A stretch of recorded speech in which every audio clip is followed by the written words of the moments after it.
I used to isolate myself from the outside world as a kid. After my parents passed away tragically, I was left on my own and drowned in narcolepsy.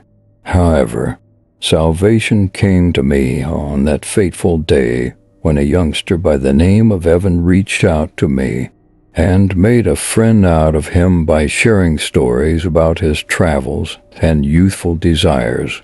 He was the one who broke my seclusion and brought me into the group, the Echoes. Like me, the Echoes were outcasts. David, the soft-spoken singer, Brian, the stoic artist, Natalie, the mysterious girl with silver eyes, and Evan, the captivating leader. We created an indestructible relationship of battling evil and upholding justice in our own imaginations. The deserted amusement park on the outskirts of town served as our playground, with laughter resonating through rusting roller coasters and long-forgotten memories. The group frequently assists the residents of the town with their everyday concerns, for example, giving their pets food and water, or lending a helping hand when needed. And once we finish these kinds of activities, we hang out at our hidden base. We discuss a wide range of topics, including our desires, fears, and life objectives. The group found a lost dog one day and decided to take care of it. It was frail and needed assistance to live. It was assaulted by a bad guy who tried to hunt and eat it, but it managed to escape. Even after all that, the dog was still able to trust humans as it went to us for help. Natalie became the point person to take full care of the dog. We named it Spark, as it clung for life and never let that spark of life go away. Years went by, and we continued to cling to our common past even in high school.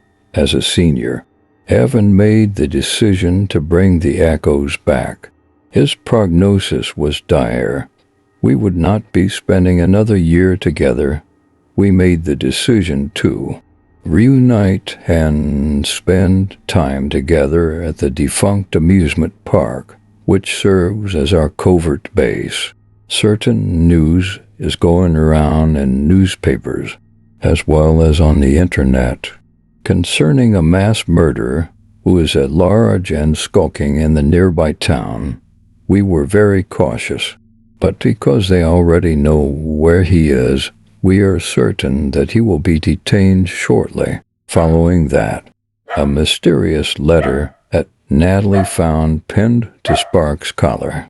We wondered why it was concealed and who sent it, as its writing seemed to flow, and it spelled out our destiny.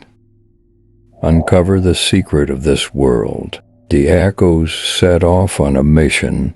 We were perplexed and unsure of what would be disclosed and what mysteries we would have to solve in order to decipher the meaning of the message.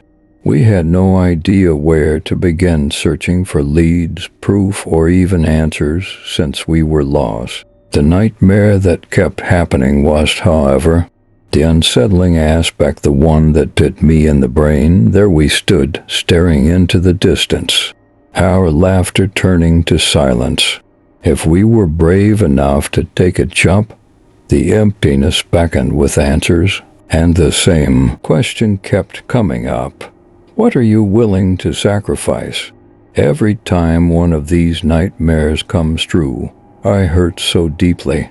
It nearly seemed as though there was nothing I could do to lessen the anguish. The ache subsides as I awaken. As I pass the TV, the story of the mass murderer is making the rounds once more. He is still at large and has not been apprehended on their route to a school trip. He opened fire on a bus carrying kids. Despite the fact that it terrified me greatly, I ignored it and carried on with my day. But then something happened. Reality merged with our memories of our last few days together. The theme park transformed, the rides on fire, people fleeing in terror, and my companions and I wounded and nearly dead from bullet wounds. We were a sight to behold, as Brian, David, and Natalie's souls vanished before my very eyes. Evan reached out to me, telling me to run and save myself. I became perplexed, unsure of what was taking place or what was ahead. Was the agony I'd been experiencing in my nightmares all real? With no idea what to do when I reached my buddies, I panicked and began crawling in their direction. I nevertheless went through it, even though I'm starting to feel the agonizing ache. Evan mentioned alternative universes and different versions of ourselves, whispering we're echoes of something greater, our existence a cosmic glitch. A fissure in reality was the key to this planet. We refused to die when it was our destiny to fade. Then I had a clear memory of everything, all of the events that have occurred thus far. Our field trip to this amusement park went well, and we were the kids on the bus that was featured in the press. But then something went wrong. This amusement park is the scene of the mass murder that has been widely reported on, and began shooting everyone nearby. While causing mayhem, he caught up to us while we were running, and shot every one of us. That being said, he left, happy with his accomplishment. However, he failed to find out if we had passed away. My thoughts began to wonder, was this the life we were living? Even authentic? Was the time I spent with my buddies real? Evan answered all my inquiries as if he could read my thoughts, then muttered once more, "Yes, it's all real. I was there with you as he was dying." In the center of the theme park, I had to make the most important decision. A hungry void yawned in front of us, awaiting our souls. My awareness gradually vanished. My eyes were flickering away from the life I knew. I could recall every detail of what had transpired, and all I knew, however, it differs differently from the one I've encountered. I was in a hospital bed when I woke. David, Brian, Natalie, and Evan were gone. However, their murmurs persisted, imploring me to survive and to keep in mind. As I recovered, I began investigating what had transpired that day. As it happens, I spent months in a coma following that event. My body is struggling to survive.